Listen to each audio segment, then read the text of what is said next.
Welcome back. We're about ready to start, and I wanted to draw everyone's attention to our next panel, which is the Pedagogical Practices and How Teachers Learn panel and paper presentation. Unfortunately, Diana Hess is dealing with the coronavirus on Wisconsin's campus, and as a dean, she's getting called into all sorts of meetings today. But fortunately, Hillary Conklin is on hand, and I want to turn it over to Hillary to introduce the panel and to get started with their presentation. Great, thank you. Let's see, am I able to share my screen? Let's see. Okay, hopefully everybody can see that and hear me okay. Okay, so we are the Pedagogical Practices and How Teachers Learn panel. And so I'm Hillary Conklin. I am from DePaul University, and as Greg just mentioned, the chair of our group is Diana Hess, who's the Dean of the School of Education at the University of Wisconsin-Madison, and I did speak with her briefly. She's very disappointed to not be able to be here and be a part of this conversation. She had been planning to participate, but as she explained, they're working on shutting down campus at UW-Madison, which includes for her figuring out how to shift 400 classes online, including, as she noted, things like ceramics and glass blowing. So there's a little exercise for everybody to think about how you would put that online. So she wishes she could be here, but we are stepping in on her behalf. The rest of our panel includes Tyrone Howard from University of California, Los Angeles. He is also not able to be with us, but we do have with us presenting today Jane Lowe, who's from Florida State University, Paula McAvoy, who's from North Carolina State University, and Chauncey Montesano from the University of Michigan. And our panel takes up what I think Carol Lee referenced earlier today, some of the on-the-ground challenges that we've been wrestling with and that have been coming up periodically over the course of the last couple of days. And so specifically, our panel is focusing on these three questions. First, what pedagogical and curricular scaffolds are effective to help young people develop civic reasoning and participate effectively in high quality discussion, deliberation, and debate? Then secondly, how do students' identities influence how they experience and learn to engage thoughtfully with others about critical controversial issues? And then finally, how can we best prepare and support educators to provide high quality learning opportunities so all students further develop their civic reasoning, discussion, deliberation, and debate skills? And having introduced those questions, I realized that I have omitted an introduction of our discussant, who is Tina Hefner, who is the head of the National Council for the Social Studies. So my apologies, Tina, and we're so glad that you are willing to be able to be our discussant today. A quick note about the process that we undertook in writing this paper. Although I was listed as the writer on the paper, we really share co-authorship on this piece. The way that we went about this was that Chauncey, Jane, Tyrone, and Paula all wrote initial responses to these three questions, and then my role was to synthesize their work and put it together, and then we have been making revisions and edits collaboratively since that time. So I want to go ahead and turn it over to Paula at this point so she can help us think about this first question.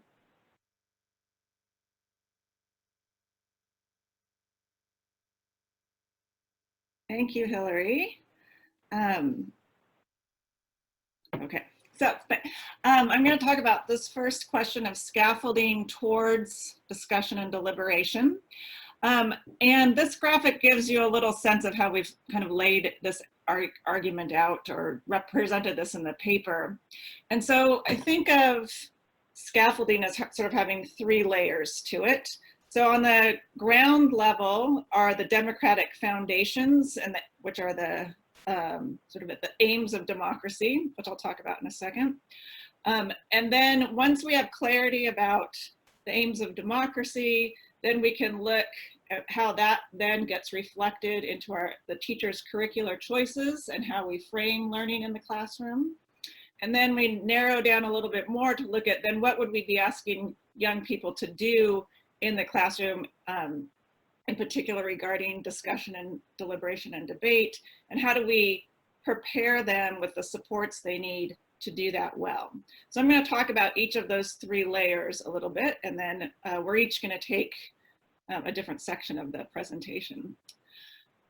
So first, starting with our democratic foundations. So we begin, our argument is that teachers need to begin from the foundation that we are living in a democratic society, that we should be preparing young people for the skills, attitudes, dispositions they need for living within a democratic society.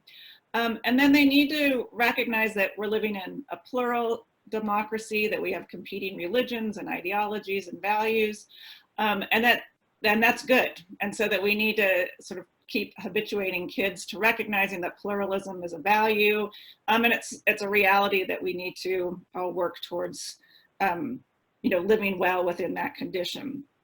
Second, that we need to start with the recognition that there are historic injustices, that we are living in a non-ideal democracy. And so young people need to be prepared to look at the hard truths of our particular context, and enter discussions with some background knowledge on what those injustices have been over time and how they play out today. And third, we need to be orienting kids towards just what we were just talking about in the last session, of that we're trying to improve democracy, protect democracy, strengthen democracy, and so that we're not done as a democratic society, but there's always work to be done. And so we should be orienting kids towards that view of life within a democracy. And I'll just say, I hope I'm not speaking out of turn for the group, but there's been this continuing theme that comes up on this question of neutrality. And I think that we would all argue that what I just described is not neutral. It is explicitly pro-democracy. It's explicitly anti-authoritarian thinking. It's anti-dogmatic thinking. And it's it's a pro-humanization, or it's anti-dehumanization, I should say. And so, but it's justified because, as Amy Gutman said, we get to try to protect and maintain democracy. And so I just would put that out there, as I think that teachers need to be understanding their role, and they're starting their classrooms from this position, this foundation of democracy. So once we get everyone on board with that, we can now think about the curriculum, how the curriculum then narrows or works to support that. And the National Council for the Social Studies has recently been doing a lot of work around promoting inquiry as the sort of key approach to the curriculum within the social studies classroom, which they call the inquiry design model. And inquiry is certainly not new. People have been talking, it's from Socrates to Confucius. We've thought about learning as being grounded in compelling questions. But what NCSS is really trying to promote, and we support this move of not thinking of social studies as, the just covering history over time, but really thinking about how do we engage students in complex questions and help them find answers. And so in addition to inquiry, that should help us through inquiry, kids should see that inclusive participation is a value, that people come at these answers in different ways, that we need to be attentive to how we're including everybody in our discussions in our classrooms, that when designing inquiries, teachers need to be attentive to who's being represented, what materials are being represented and whose views are being represented, and allowing kids to bring in their own identities and who they are into the classroom. And then inquiry should be grounded in authentic questions. So these, if we think back to this morning's discussion on trying to get moral complexity into the classroom, authentic questions would be one way to think about the type of questions that should ground an inquiry design. Okay, and then, so if we design the classroom around inquiry, deliberation would be one sort of strategy that teachers can use to help young people work through inquiries and to develop civic reasoning and deliberation. And so we, again, this little section here is on scaffolding towards deliberation.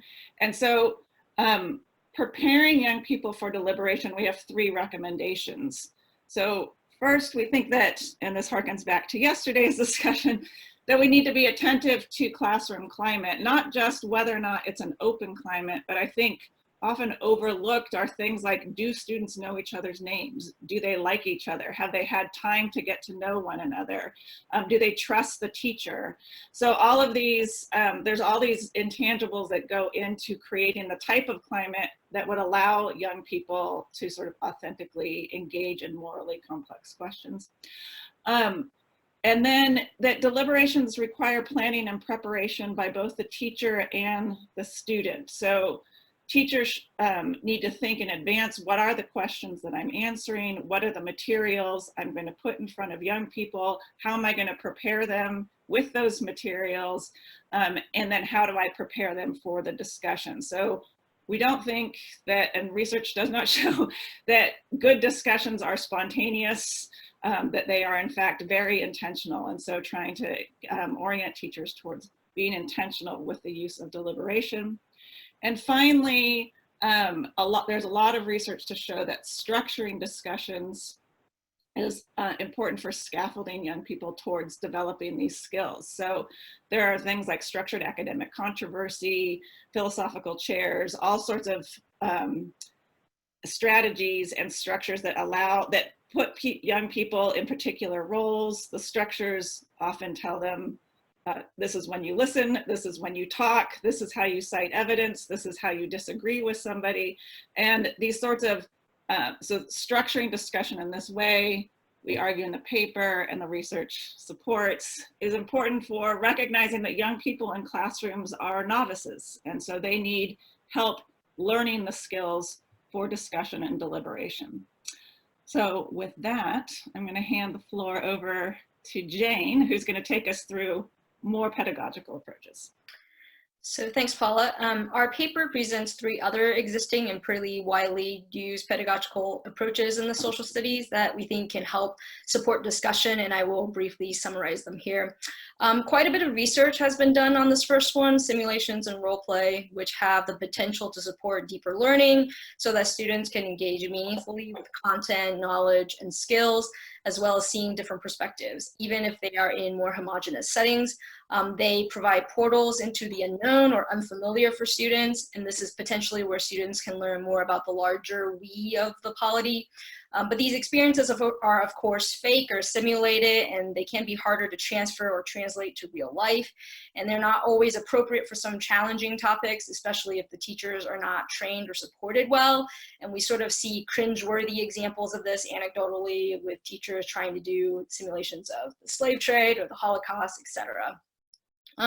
The second, Action Civics, is a pedagogical approach that has gained much stride in recent years through initiatives like MICVA Challenges, Project Soapbox, along with various programs like Generation Citizen, We the People, Student Voices program. I can sort of list on and on. They engage students where they are and provide opportunities to help them practice and develop civic skills and reasoning through real life participatory practices, which the ecological context panel touched upon just before lunch. These projects usually encourage and empower students to engage in an issue that they're passionate about, and Action Civic projects help students engage in the we of their more immediate communities and addresses their own concerns. But some of these programs don't always give students opportunities to see different perspectives, which may cause them to become myopically entrenched in their own interests and motivations, or not see the other we's that may be involved. And a good example of how to combat one of these problems is actually Project Soapbox, where they actively listen to other sides and other students' ideas.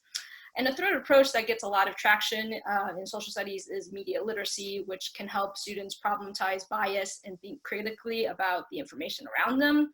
But of course, the trick is to help students develop these skills without them becoming disengaged, discouraged, or cynical. This, of course, is linked to prior conversations we've had here about facts and what counts as facts and what happens if students no longer trust in entities, information, or systems. So these are kind of three approaches that we know quite a bit about in social studies literature, and hopefully you see how they might dovetail with the Learning and Human Development Research panel we heard from earlier today. But of course, there is ongoing research and more is needed on trying to figure out how they work. On this next slide, we talk about two potential pedagogical approaches that are less studied, but we think show some promise. The first is normative case studies, which are richly described, realistic accounts of complex ethical dilemmas that arise within practice or policy contexts. Now, the use of case studies is definitely not a new pedagogy per se. It's been around for a very long time, but we argue in the paper that case studies can be leveraged specifically to help students discuss ethical implications around inequity and race. And one can imagine engaging students in cases that pertain specifically to their interests, but that are also about existing systemic issues. This may help students see that there are multiple sides to issues and their ideas and values aren't always the only ones that count or matter. Similarly, while not exactly a pedagogical approach, helping students listen and talk to strangers are skills that we believe are important for us to support. And existing approaches could help scaffold listening and in turn help students develop transactive discussion and empathy so that they see the importance of all voices at play. That said, all these perspective taking and civic reasoning will require students to have a level of persistence and perseverance, since it is possible that the more students know and understand, the more cynical they might become because of complexities of the problems. I think this is why pairing with high quality action civics is really important, because it can help students see that action can actually occur and that action is meaningful even when the landscape is really complex and difficult. And so now we turn to answering the second of our focus questions. How do students' identities, racial, ethnic, political, and otherwise, influence how they experience and learn to engage thoughtfully with others about critical, controversial issues?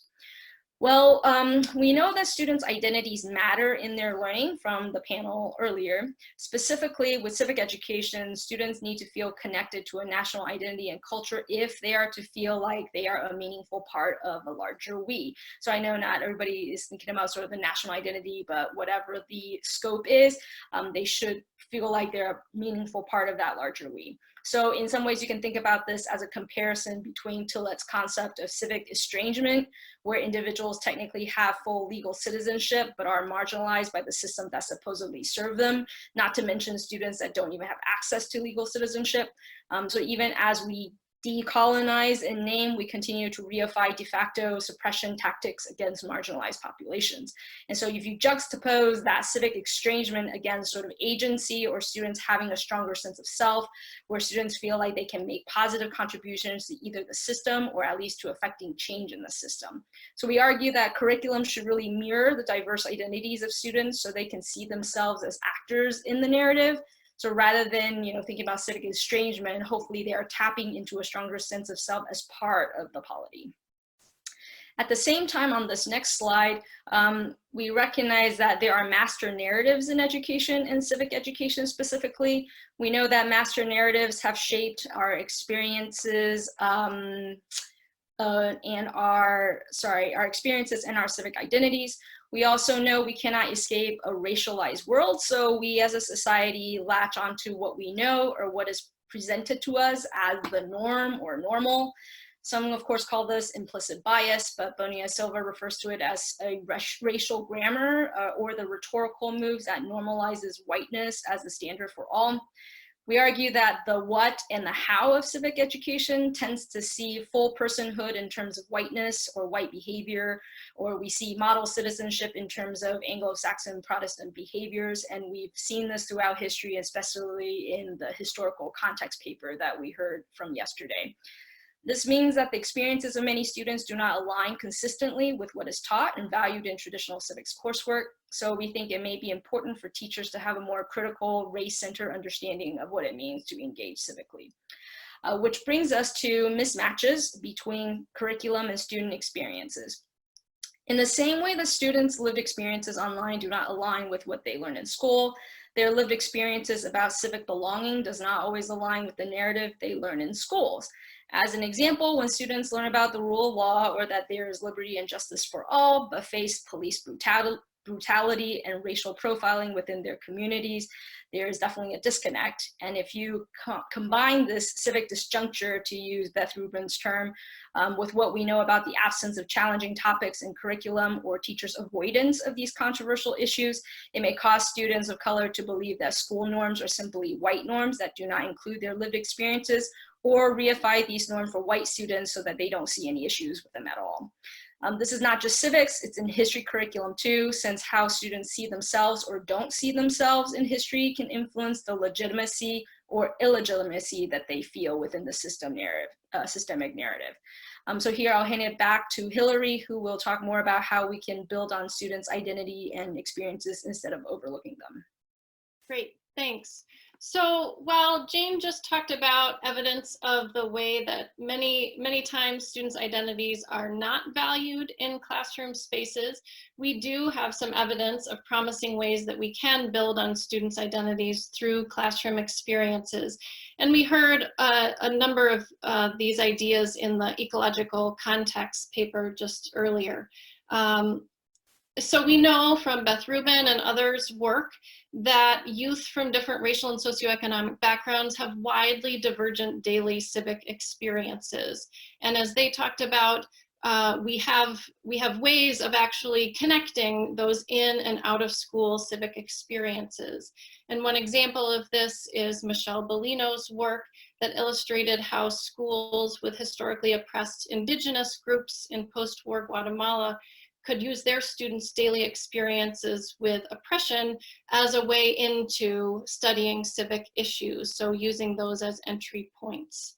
And then we also heard earlier about the ideas of Beth Rubin and Kevin Clay, as well as Kathy Cohen, Joe Kahn, and Jessica Marshall's work on critically relevant civics and lived civics, which are some similar ideas that in both approaches, there's civic learning that's rooted in the resources that students bring with them to school and leveraging those resources, centering youth knowledge and identities, and allowing young people, often particularly youth of color, to see themselves and be seen and valued as capable civic participants. So students' identities matter in terms of their experiences with curriculum, but they also matter in terms of their access to high quality civic learning. And so Joe Kahn and Ellen Middaugh's research revealed a consequential civic opportunity gap. And this is the fact that white students, college-bound students, and students attending schools with higher socioeconomic status had more high-quality civic learning opportunities available to them than students of color and students in schools with lower socioeconomic status. But even when high-quality civic learning opportunities exist for all students, such as opportunities to engage in the discussion and deliberation of public issues, as we've talked about, these discussions often mirror our unjust society. So students are engaging in these opportunities from unequal social locations. And this is one of the critiques that many have made about deliberative democracy, that speakers are differently heard. And likewise, when teachers bring political issues into the classroom, educators need to be aware of how social inequalities can shape who speaks and who gets heard. And here, Diana Hess's and Paula McAvoy's work has given us a lot of rich examples, such as a case that they profile of a white male student from a two-professor household dominating classroom discussions, while a female daughter of Southeast Asian immigrants felt very reticent to speak up. We have other research that points out how students might hesitate to speak up in classroom discussions because they hold minority views, such as a student who's opposed to marriage equality because of religious beliefs in a class that was otherwise unanimously in favor of same-sex marriage. And so it highlights the problem in classroom deliberations of which views get heard, which perspectives get heard. And then finally, another issue that has come up in other panels is the issue of deliberating issues in the classroom like same-sex marriage or transgender rights or immigration that are sensitive to some students who may already be vulnerable, and putting some of these students in the position to listen to and possibly respond to classmates' potentially ignorant or damaging comments about them. So this work on the complex interplay of students' identities and their civic learning in schools points to something, again, that I think we've repeatedly been thinking about, which is the important and complex role of the teacher. And so we're going to turn to this final question now about how we can best prepare and support educators. So we know that there are a number of different domains of teachers' learning that, if we attend to them, have an influence on students' opportunities to learn in social studies. And so these suggest focus points for us in our where we can put our attention for supporting and preparing educators. First is thinking about teachers' goals, their visions, and the values that they hold, because we have evidence that teachers' goals for teaching social studies shape students' classroom experiences.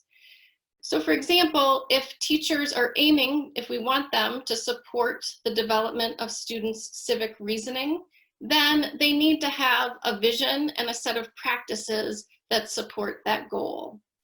And likewise, we want teachers to have a vision and a set of practices that are consistent with democratic ideals of justice, equality, and human rights. Likewise, if we want students to be able to speak and learn across difference and understand circumstances that are drastically different than their own, then teachers need to value engaging students across worldviews and lived experiences. So we can help teachers learn to prioritize having students learn about the range of human experience. And then in addition to attending to the purposes that anchor teachers' work, there are a number of bodies of knowledge and understandings that we can prioritize having teachers develop. And these include things like making sure teachers have an understanding of the broader sociopolitical context, so they understand the factors that are shaping their instruction and how contextual factors might shape their efforts at fostering students' civic capabilities. It's also really important for teachers to have understanding of herself, and that includes an understanding of her sociocultural identity and how that identity might shape her interactions in the broader world, but also in her classroom. We also know that teachers' knowledge of and orientation toward their students will shape students' civic learning opportunities. And so here it's really essential that teachers are aware of students and the resources and experiences that students bring to the classroom, and have an orientation toward learning from and listening to students so that they can capitalize on the assets that students bring. Of course, teachers' knowledge of social studies is also key, so content knowledge, and that includes teachers having an understanding of things like the silences in the curriculum, as well as an awareness of dominant narratives that are often embedded in textbooks and things like that. And then of course, we need teachers to have a knowledge of pedagogy, which includes having teachers be able to connect content and students in meaningful ways through their instruction. So finally, and this is closely tied to teachers' knowledge of pedagogy. Teachers need to know how to bring all of this knowledge together and operationalize it in the form of instructional practices. And so this might include things like teachers being able to elicit students' thinking, listen to students' thinking, and be able to respond to it. Or learning the practices of facilitating a discussion. And this is something where the work of Diana Hess and Walter Parker have helped us considerably in understanding how to do this work better. So they've identified things like the importance of practices like how to select texts and questions that are generative for discussion, as well as how we can actually identify controversial political issues that are worthy of discussion. So these are some of the domains that we should be thinking about when we attend to the support and preparation of educators. So I'll pick it up here. Hillary's just talked about what we need to focus on as we're focusing on supporting teachers' learning. And I'm going to talk a little bit about how we might work with teachers to prepare them to do this work with students. And part of this draws quite a bit on a National Academy panel that I think was 2009, led by Suzanne Wilson. And there's obviously, you'll see a lot of literature in the paper itself as well. Some broad approaches to supporting teachers' learning include cultivating their socio-political awareness.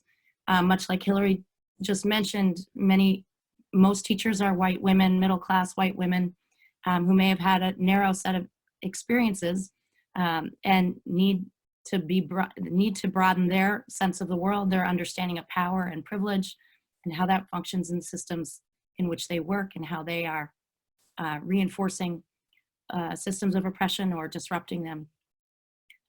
We also can provide teachers with conceptual and practical tools, and that comes out of work led by Pam Grossman in the late 1990s, early 2000s. Conceptual tools might be things like Paula mentioned the C3 framework, which is a set of ideas, a set of principles and about teaching and learning. Practical tools might be something like, I think Paula also mentioned, a structured academic controversy. It's a particular type of discussion format that gives structure to the work. We also can support teachers when they're learning particular instructional strategies or teaching practices by representing those practices, by decomposing them, breaking them down, and approximating them, giving teachers practice in trying them out. This is also from Pam Grossman's work. Initially, the 2009 piece in Teachers College Record is a starting point for that. That's central to what Hillary mentioned, the knowledge of pedagogy, particularly when it comes to understanding how to enact the work of teaching. So learning how to facilitate a discussion would mean representing it, having the experience of a discussion or witnessing a discussion that is a healthy, productive discussion that we might hope to see, breaking it down, decomposing it into its parts, and approximating it, giving teachers a chance to try that out. But you'll notice we put the conceptual tools and the socio-political awareness first because these are foundational ways of understanding and seeing that need to come as part of this work. It's not one without the other. Another broad approach is a learning cycle approach. McDonald and Kazemi and Kavanaugh have a 2013 paper highlighting the learning cycle, also available on TED.org, which involves engaging teachers in doing the new learning together, preparing to work with children together, then teaching, then reflecting on that work, and then going through the cycle again as a process and a framework for thinking about supporting teacher learning.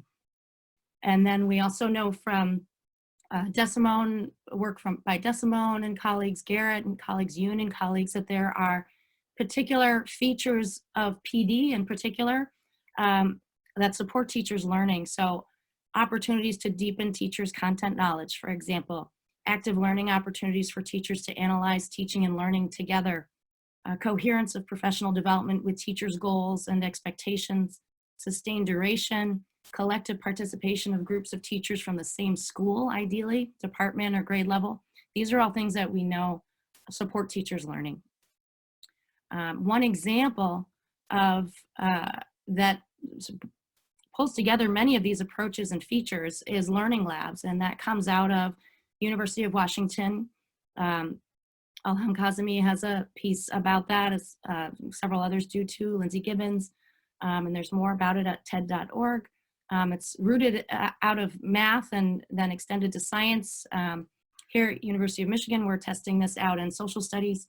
But this is an approach to professional development in which teachers are working together in teams from the same schools in collective inquiry into some aspect of teaching and learning. It is a learning cycle that's situated within the school day in work with students at school sites. So teachers might learn together about some new content, and I use content broadly. It could be they're learning together about how power manifests in their classrooms. It could be they're learning about the topic of abolitionism. It could be that they're learning about a practice like eliciting student thinking.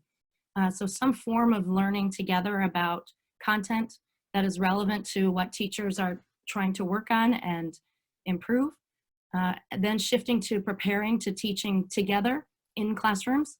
Then moving to a classroom that where teachers will co-teach a lesson that they've worked on together that builds on what students had experienced in the previous lesson. In these classrooms, when teachers are co-teaching, there are things called teacher timeouts, where teachers can pause instruction for the purpose of discussing it and figuring out together what might be the best next steps, also for the purpose of recognizing aspects of student thinking and what that might mean for their instructional decision-making together. And then once the lesson is done, teachers reflect together outside of the classroom space, set new goals, and then they can repeat that cycle. And so in this model, you see potentially opportunities to deepen content knowledge. It's a very active learning opportunity. There's often analysis of student work, and student thinking is a core piece of this, and understanding how students are situated in the classroom and empowered, or there's usually, because this is teachers' collective inquiry, the inquiry is relevant to teachers' goals and the expectations at their schools. This is typically a model that goes over time across school years, over many days throughout the school year. And it varies in terms of how teachers participate, either within the same school together or bringing teams of teachers from different schools together. There are other models as well, like analysis of student work. Judith Warren Little has written a lot about. The National Writing Project is an example of a teacher network that Ann Lieberman has written a lot about. Lesson study is another. It's more formal lessons that have been refined through practice. These are all examples of PD models and approaches to teacher learning that have people have warranted as effective.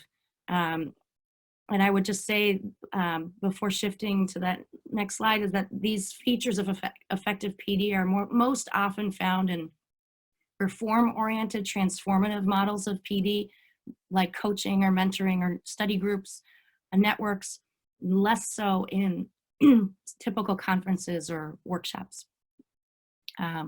So one other piece that, just the last part that I will share is that we know a fair amount about preparing teachers to lead discussions.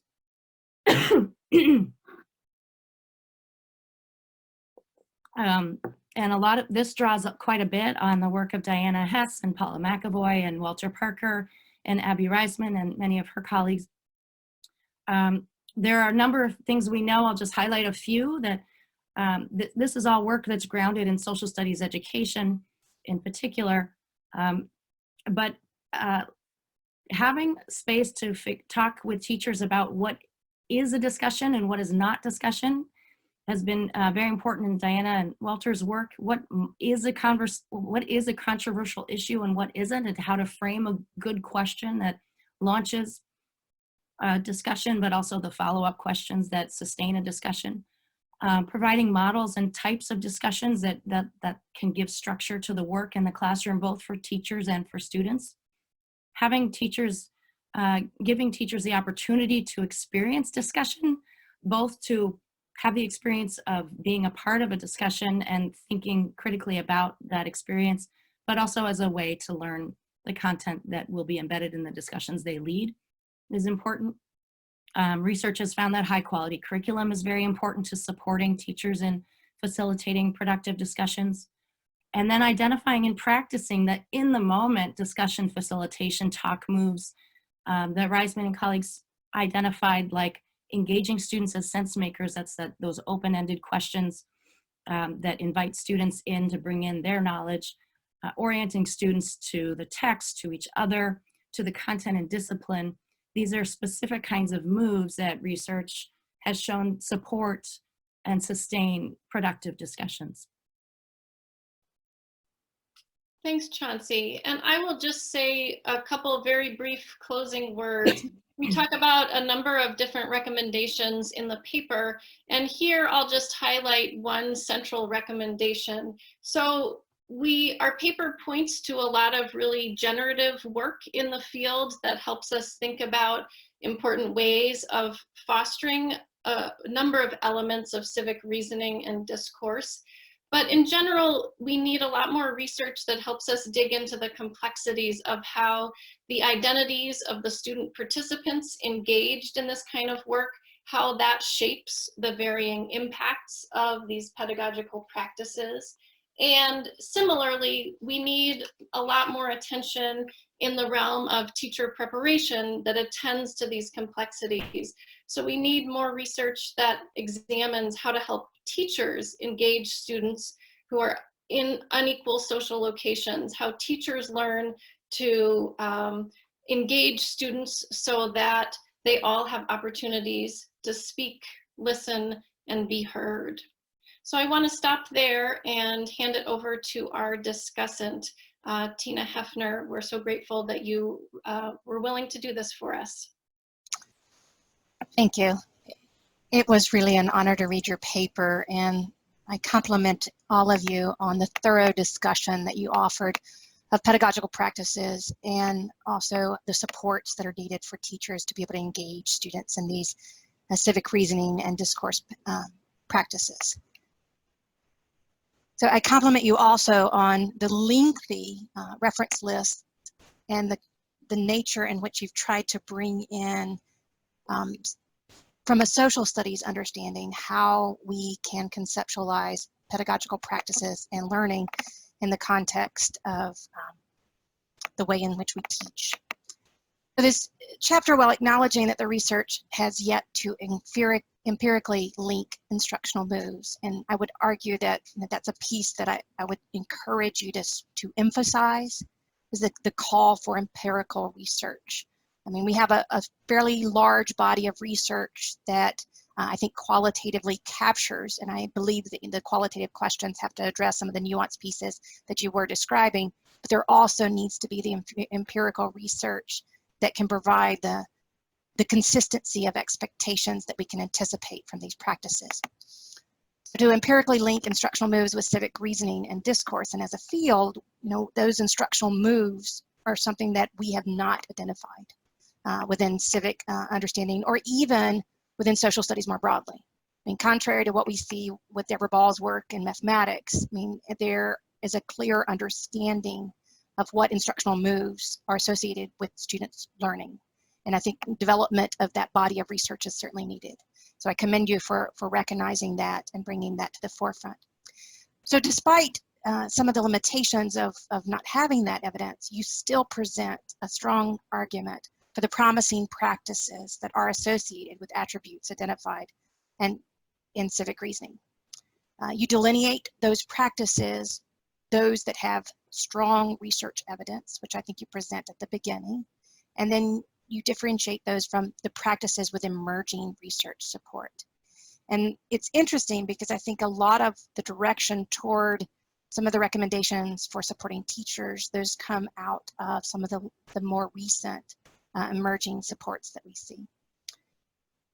So the chapter not only provides a discussion of instructional approaches, but it also examines how students' identities define engagement with others and with controversial issues. And I think this is absolutely critical when we talk about pedagogy, is to center students at the core of our consideration. And so perhaps even in the ways in which you identified your first image, I didn't see students within that. And I think the students are particularly important when we discuss how we're interacting with them in an instructional way. Your chapter concludes with teacher supports. And I say concludes because it seemed that the bulk of the attention in your writing in particular was focused around the body of research examining the effective practices that we can associate with civic reasoning. Now, while I appreciate the broad scope of your research, I wonder if the task of addressing 3 broad questions perhaps underserves the last question. And I would encourage you to consider, as our earlier discussant in our first session today, the possibility of 2 papers. One that would address the first 2 questions that you pose, and then one that would address the 3rd question, which I think is slightly underdeveloped, and that's how can we best prepare and support educators to provide high quality learning opportunities so all students further develop civic reasoning, discussion, deliberation, and debate skills. So let me share a specific example. Well, let me just share a story. And I'm speaking not only as the president of the National Council for the Social Studies, but also a researcher too. But I'm going to put my president of the National Council for the Social Studies hat on for this moment to share this story. So it was recently in California, and I have been I was visiting teachers that I have been working with for close to about 8 years, and they are from Glendora, California, Glendora School District of Unified LA School District. They began work together in collaboration because they sought to understand, what do you mean by inquiry? They struggled with this concept of how do I teach with inquiry? And they were part of the NCSS C3 Literacy Collaborative, which we explored the ways in which we could enact the inquiry envisioned in the C3 framework that I appreciate you referencing within your chapter. What they did in this process was ask the question of, how do you teach something that you do not know? And so what we work together on is, you can't understand your inquiry until you engage in it. So the question that I would pose for you potentially is, how do teachers engage in civic reasoning and deliberation? How do they see themselves as agentic civic beings in their society? And how are they enacting the practices in which they're expected to teach within the classroom? So I also want to continue with the more recent work that this group has done. Because of their collaborative nature, of the work that they did for many years around building inquiries and becoming leaders of inquiry teaching in their districts. And they're not all in the same schools, these teachers that we worked with. They work across schools, they work across grade levels. They have recently begun to engage in lesson study. And what they have done is, lesson study in the Japanese sense isn't necessarily an exact fit within the United States context. So they had to modify it.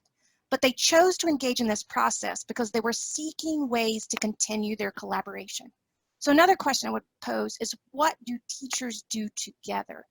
And we understand that civic reasoning is a collaborative and social process. Teachers too, in their schools, need to understand the value of that collaboration, and that collaboration can be used as support in their development of civic reasoning and discourse. So in this, they've engaged in a process for building transformative professional learning, and they're utilizing this process as a way of improving upon their own practice, but also extending that into the understanding of research-informed actions. They're learning to recognize and know the reasoning behind the curricular and instructional decision-making, and situating that reasoning and thinking and critique within research that they're engaging in each other's classrooms. So it's not solely, it's a collaborative action research process. So I think there's real value in lesson study. And ironically, in your writing, lesson study is not mentioned until within the last 4 pages of your chapter. And that's one of the reasons why I would suggest that it would be beneficial to really escalate the understanding of how we support teachers, because we're asking them to take on the responsibility of engaging students in confrontational conversations and issues of injustice that we have to confront in some space, and it requires their unique preparation in that process. One other aspect of this particular story, and I think this speaks to something that I feel is missing in particular. The reason why these teachers were able to engage in lesson study is because the district supported this process. The district created a teacher on special assignment, and that teacher then serves to provide the agency and advocacy for the other teachers in this lesson study, and not just in this particular group, but in other forms of professional learning within the district. She also advocated for a half day of leave once a month, because you cannot engage in lesson study unless you can actually get into others' classrooms or in creative ways. In particular, this advocacy and this policy action, when you call for professional development in your work, and again, it falls very late in the chapter, but that professional development, the funding for it, the funding for teachers to develop these skills, the teachers in the field to understand what it means to engage in civic reasoning, has to be a critical part of not just your chapter, but I think on a broader scale of what a whole workshop is arguing for. How do we not only ask teachers to engage in this process, but support them in the professional learning they need to be able to do it? So building teacher agency, teacher advocacy, teacher action, and teacher autonomy are things that I feel that would benefit from further consideration with what scholarships out there that might help address your third question. In relation to that third question, I'd like to speak a little more. You talk about how will what teachers learn what you want them to learn, but you don't explain where. And I think the where could potentially be examined. You know, for instance, you talk about learning labs, but in very traditional ways. I mean, even in the same principle, one of the things that I'm discussing with these teachers in their lesson study is how can we utilize technology to make this more accessible to more teachers? Because time and time away from your students, you know, has a price. I mean, it has a trade-off. So how do we balance that?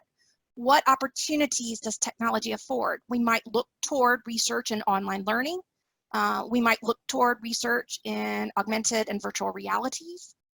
You know, I think there's a good deal of understanding of ways in which we can support collaboration and professional learning in those online contexts. And ironically, I feel that online learning in particular is not even attended to within the chapter, but might be something that I think could be beneficial. I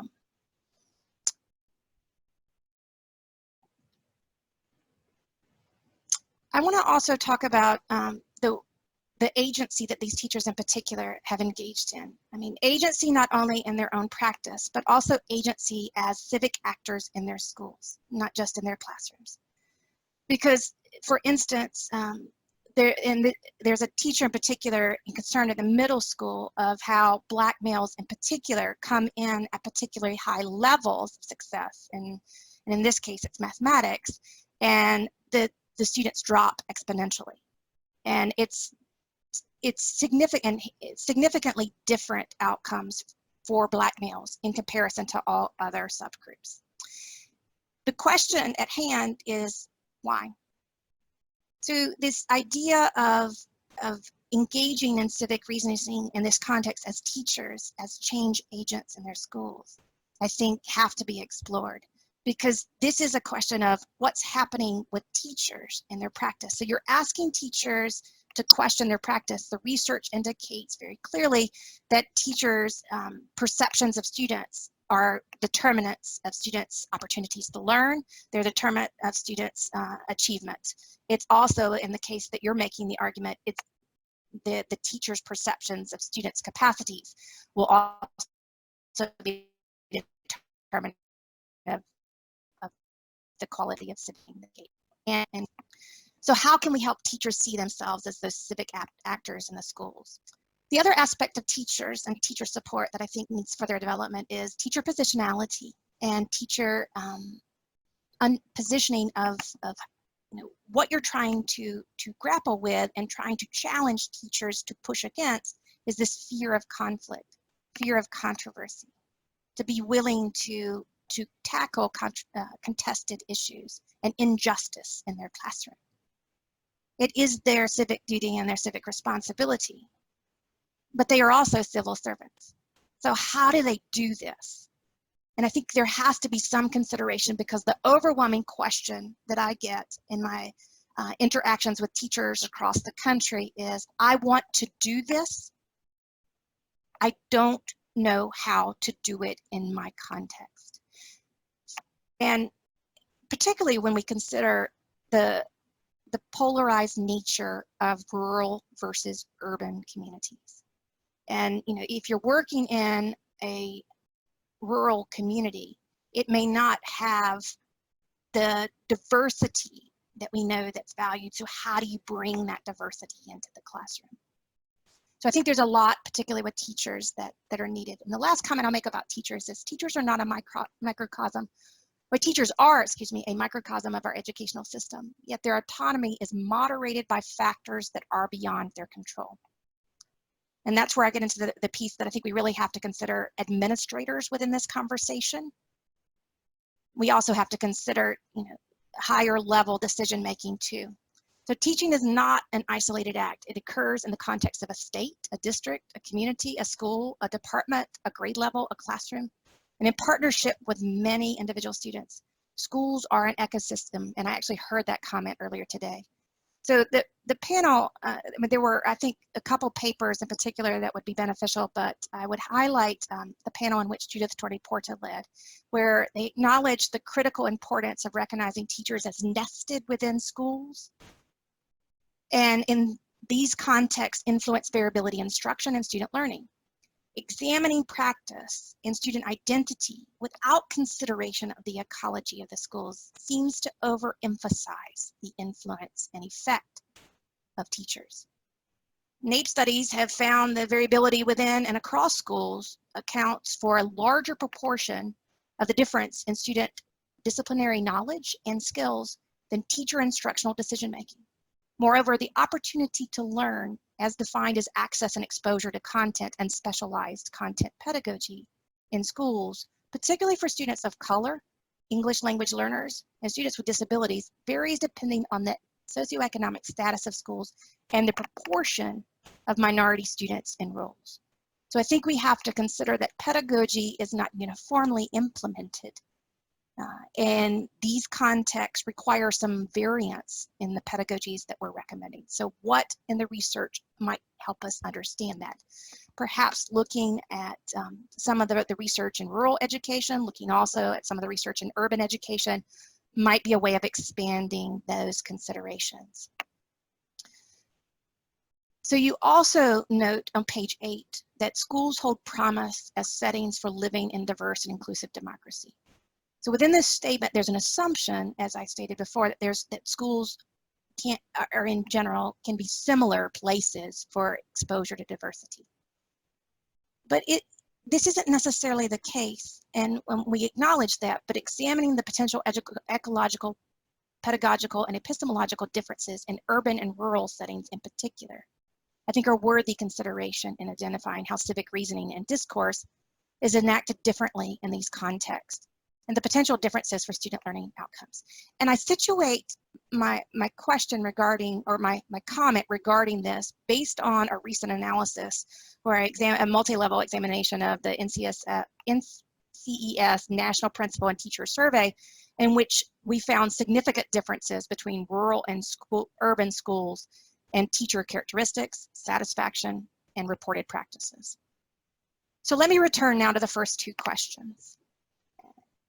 And your chapter in particular addresses, in my opinion, I think 3 primary aims. What pedagogical practices and beliefs are you trying to change?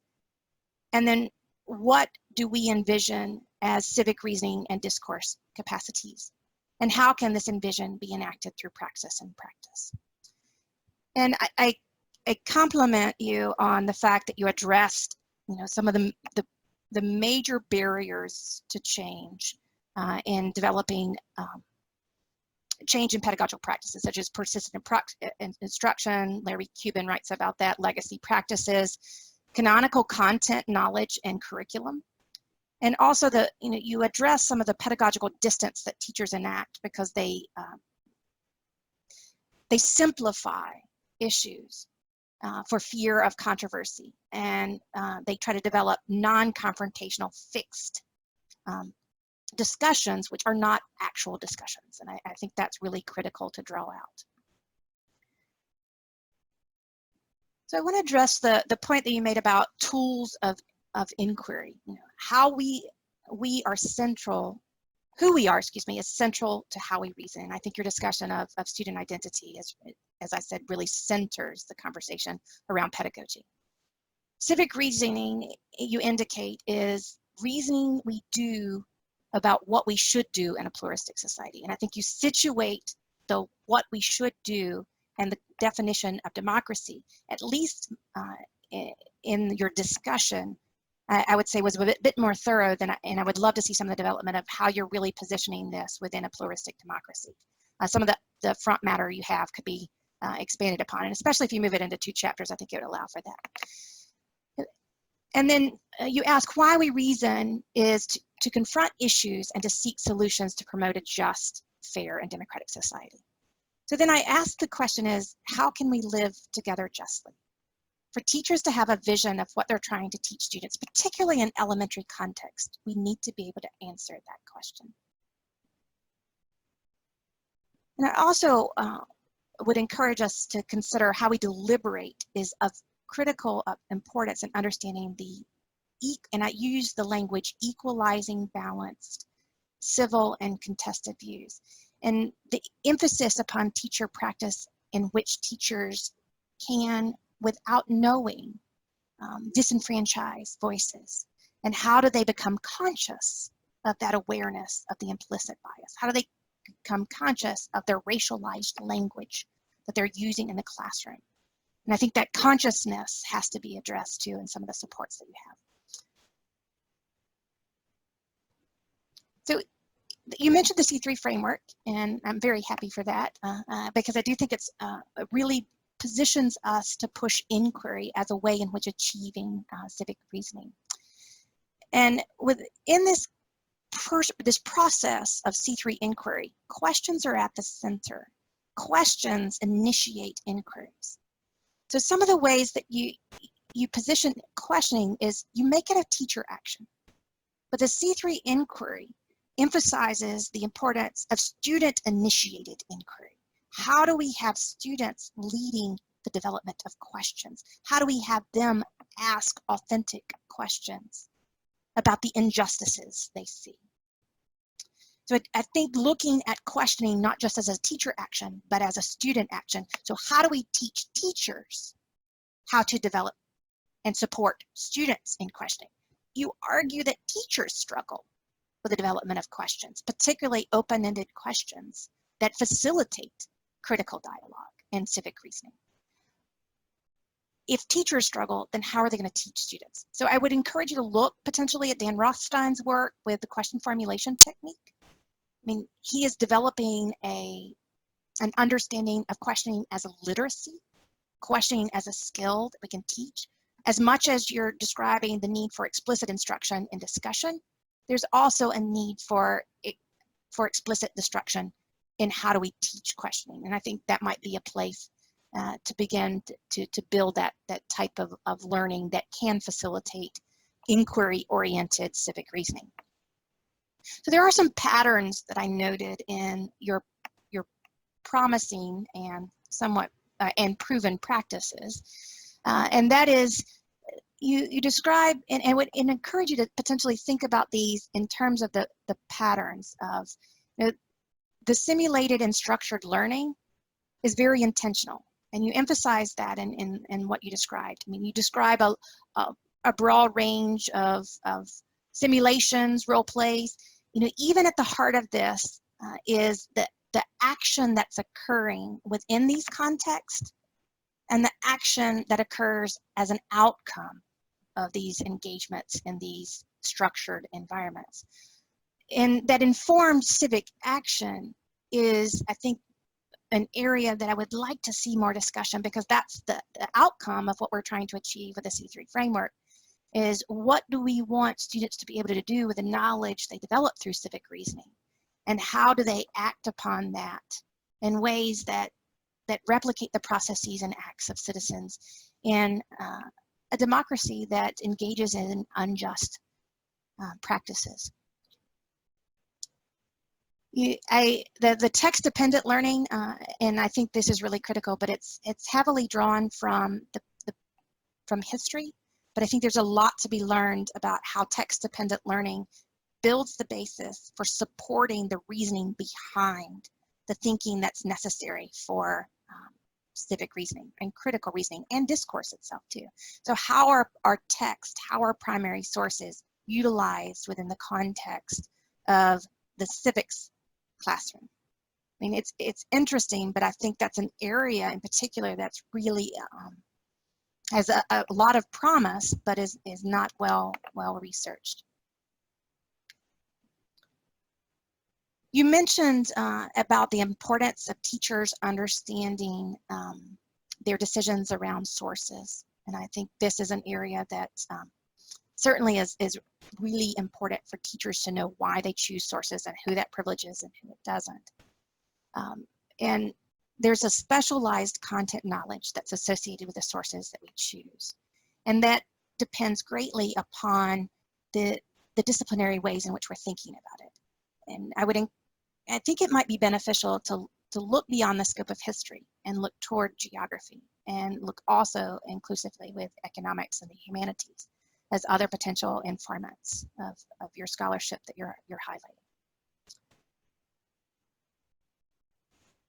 So the way in which you present news media is interesting, because it's the only place in which you actually talk about technology. And I think related to Joe Kahn's piece and the panel that he led yesterday, and their paper in particular, there's an opportunity to understand how we build and enact, we as in teachers, we and as students, enact civic identities in online spaces. Now, I think about Greta Thunberg's Fridays for Future as a youth movement. Would it have been a youth movement without social media? How was social media leveraged by students to build their capacity in virtual civic spaces? And I think you're emphasizing the capacities. I also think online learning is a space in which we might consider how it might be utilized to diversify engagement, to build that understanding of a pluralistic society. I think of a teacher who, on a trip to Germany, met a Syrian refugee in Germany, and she made a connection. She also brought the person in virtually into her classroom, and as a way of helping expose her students to understand what do refugees encounter, what are their experiences like, not just from an American perspective, but from an international perspective. And I think that's, there are stories that could support this. There's research that I think could also potentially benefit the value of online learning to enhance the civic reasoning that you're striving to describe pedagogically. The discussion that you provide around the need for discussion protocols was, I think, probably the absolute strength of your paper. And I think the importance of providing teachers with a model and understanding how those models differentiate the types of learning students experience within those, I think will be an area that will be to watch going forward. You mentioned explicit instruction and the need for that. I would encourage the consideration of special education research and how they approach explicit instruction as a model. One question I would pose is, you reference, it's similar to Walter Parker and Diana Hess's conclusions about discussion. I wonder if there's a need for differentiation in teaching with civic reasoning and differentiation of teaching for civic reasoning. The reflective practice of teachers of what we might learn from the learning sciences and pre-service teacher education might help us understand how novice and expert teachers learn to engage in civic reasoning. But we also need students as well as teachers to hear how to reason civically as well as democratically exercise civic reasoning to seek solutions to controversial issues. And I think on that note, that's probably a good point, I think, to close my remarks. But I thank the authors for a comprehensive understanding of what we already know and what we need to know about how we can teach civic reasoning and support teachers in this process.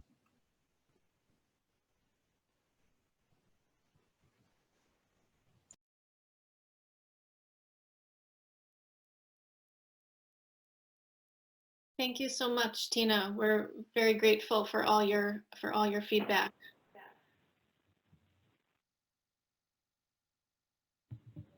Does the panel want to spend some time reacting to her reflections?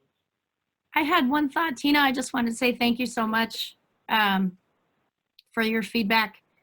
I think it would be great to spend more time on what we know about how to prepare teachers, and that's an interesting idea to split the paper. I found that in part, some of the recommendations you made, and even my talk about learning labs, for example, in social studies, that's work in progress. It's not published work. And I think that's true for a lot of what some of the ideas that you were saying, or maybe I haven't read enough. I would love to know if there's published work on a lot of that, because I think I heard in your comments so many great ideas for what we need to advocate for more funding to do, and to then be able to draw empirical conclusions that we could share, and that could help drive this work and this agenda. But it feels like there are a number of pockets, like your work on lesson study with teachers around C3 and working on inquiry, of great work happening. And it would be interesting to bring people engaged in that work together, and two, to think about, I mean, that work is advancing and will be more and more written about. But I think a lot of what we could do here would be to make a call for, we need more funding for this kind of work. Social studies has generally been undervalued, and I recognize that we're not only talking about social studies. And I was trying to catch up on the side chat of a very healthy conversation in the chat space. But I do think that social studies is a locus of this kind of expertise, and could then be a space to sort of a centerpiece or foundation that could then permeate out into the other disciplines, or it could be collectively addressed. But certainly this is part of the actual content that is covered as according to standards in social studies. So, and there is a lot of, as Jane pointed out in the chat space, there's a lot of accumulated expertise in social studies classroom about how to do this.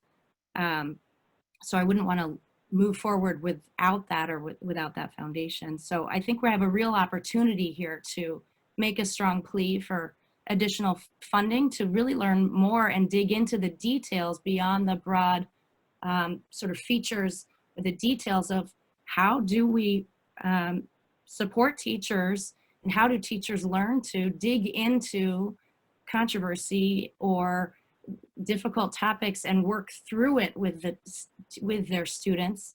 I think we have a lot of ideas about that, and we do have research in that space, but there's so much more that we could potentially be learning.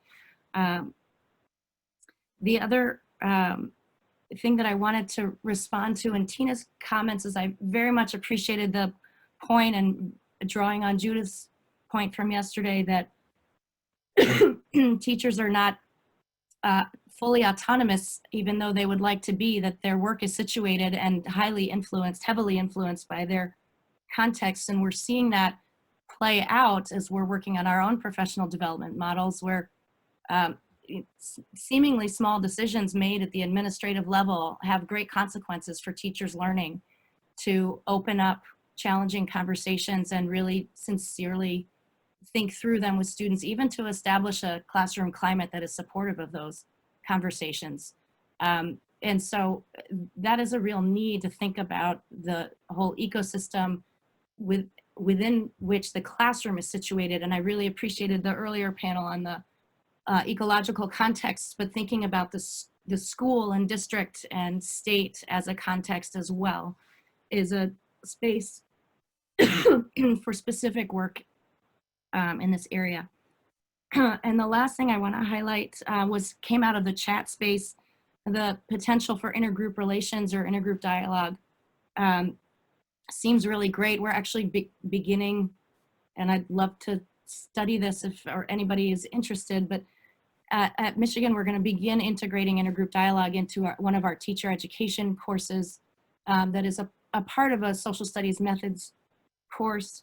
And we're really lucky to have Donna Kaplowitz, and she here at the University of Michigan, who is part of this Center for Intergroup Relations. She had an article in 2018 in Phi Delta Kappan. She has done some work, she's done a lot of work in thinking through how to embed intergroup relations within K-12 settings and also within pre-service teacher education. So I'm just beginning to learn about that, but she's a possible resource for people who are interested in that.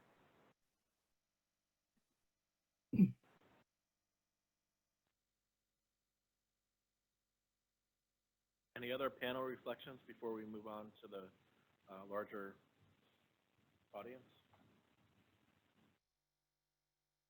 Oh, I was just going to jump in as a response to Tina to say thank you. That was just such a careful and thorough read of the paper.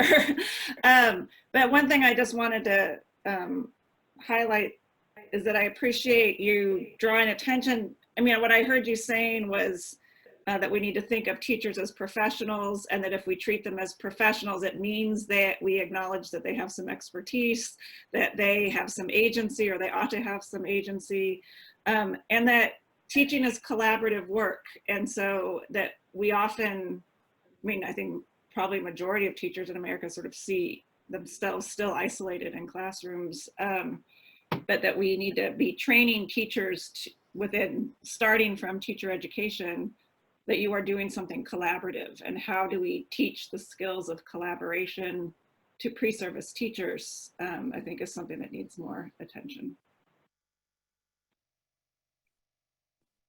Great.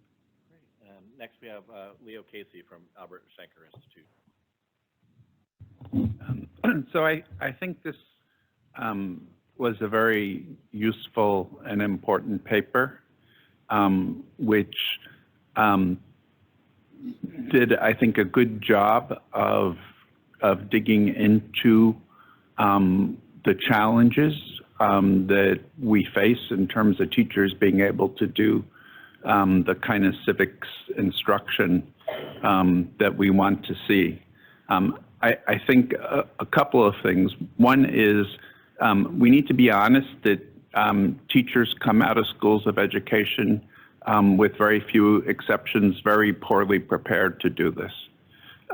This is not it is challenging pedagogical work for teachers to be able to lead their students in a process where students learn the skills of citizenship and the knowledge of citizenship by actually doing it, which is what an inquiry process is.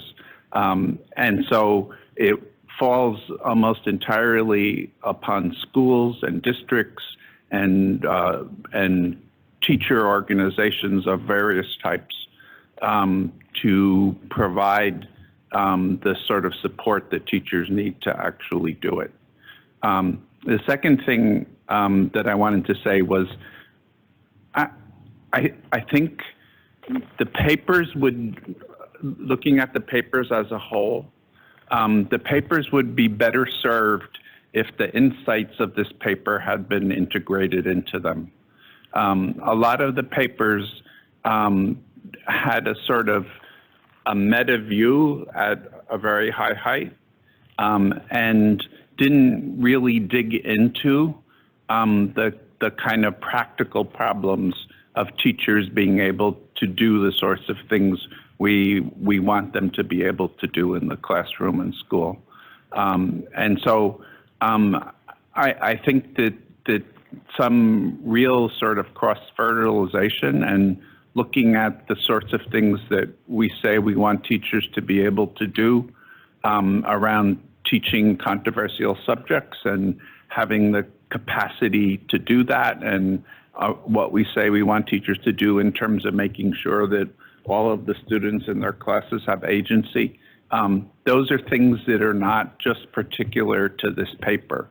Those are things that should run like a bright red thread through all of the papers. Great, thank you. I don't believe there are any other hands raised online, and the room looks like no one has their tent card up, except Carol. So Carol, you are next, and if you could take us out, that would be great.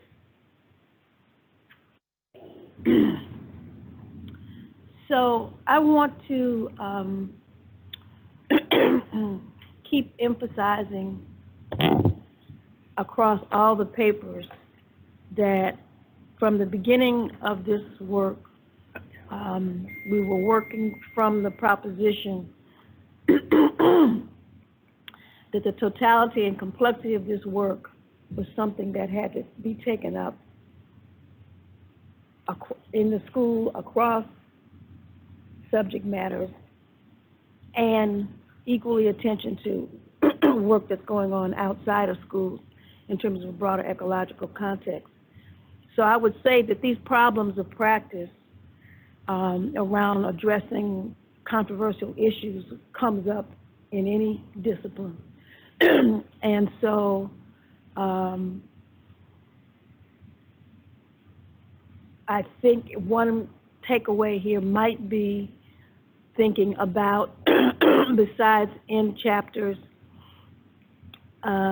including examples of controversial issues in the public civic domain, that the chapter sort of illustrates how wrestling with this issue might be informed by the topic of the chapter, but also some concrete examples of what that means in terms of practice, I think could be a useful issue. Some issues I think that would be helpful for the paper to think about is this question, and this I think goes across chapters as well, about issues having to do with connecting with student identities, and we want to make sure that we're not essentializing the notion of student identities. The students come with multiple aspects of their identities that can become resources for connecting, and that group membership around sort of race or ethnicity, or SES for that matter, is not homogeneous. There was a comment made, I think, in the slides about white students uniformly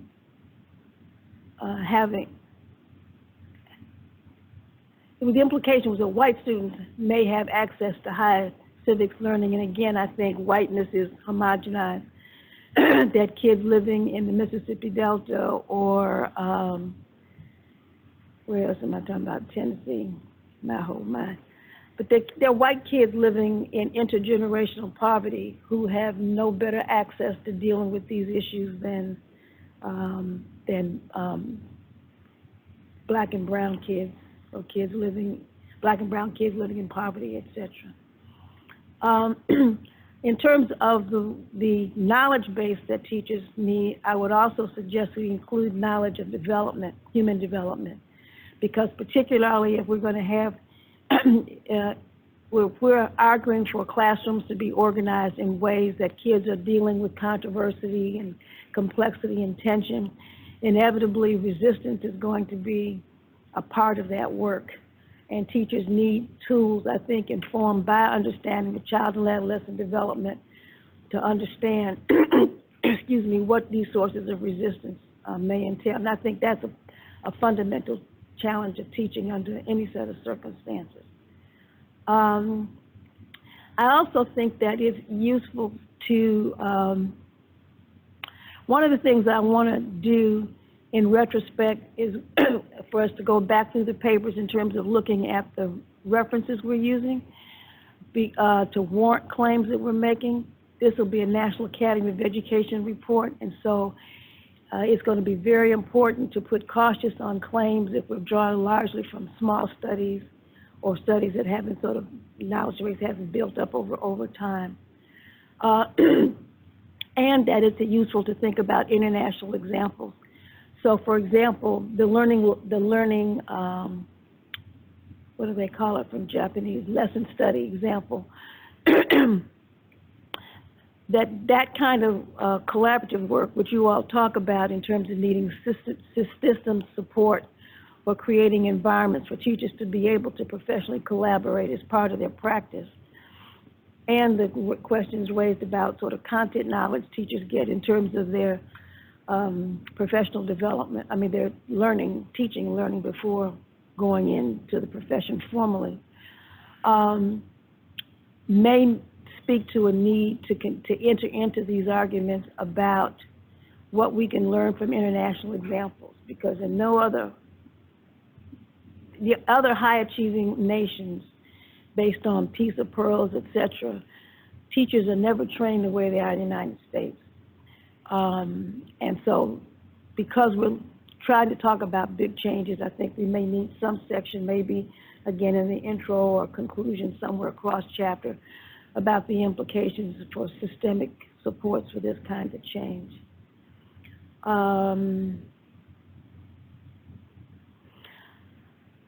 Also, I think the discussion of comments about, which was important about conceptualizing the nature of teaching, that it's important, seems to me, to think about the nature of teaching certainly as an intellective activity, as one that inherently involves research and questioning over time, and that should be aimed at the holistic development of young people, which means work that you have a moral responsibility to try to create healthy, sustaining environments for kids' development.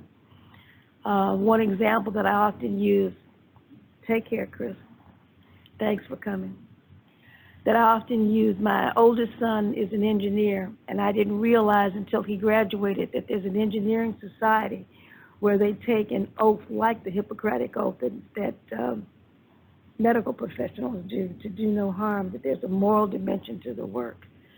And I think this notion of teachers as civic actors is a powerful idea, but if we connect it to the notion that your job as a teacher in promoting the healthy development of kids is to not participate in practices that are unhealthy for kids. And then finally, just that one of I think this may have been some of the chat threads, but I'm not following it because I'm not actually online, is that there may be, that we need to accrue a body of references to research and other disciplines that contribute to some of these ideas. So there's a lot of work on discussion. There's a lot of work on the impacts of particular kinds of discussions on outcomes for kids. There are exemplars of teacher learning communities like the National Writing Project that has had, again, powerful kind of outcomes. So I think if we kind of move beyond the social studies space, I'm just suggesting in this chapter, clearly it makes sense to have a strand of the work looking at particular dilemmas related to social studies, but that we really want to expand it to saying that these dilemmas are part of problems of practice and not limited to social studies as a discipline. Great, and I think Carol started us off on what was scheduled to be our next conversation about kind of summing up and beginning the work of identifying key insights and themes and principles for teaching and learning. wanted to make sure that we have time today, especially where we have this collective expertise of people who are researching and doing the work, to make sure we collect your expertise here. So let's take a 5-minute break.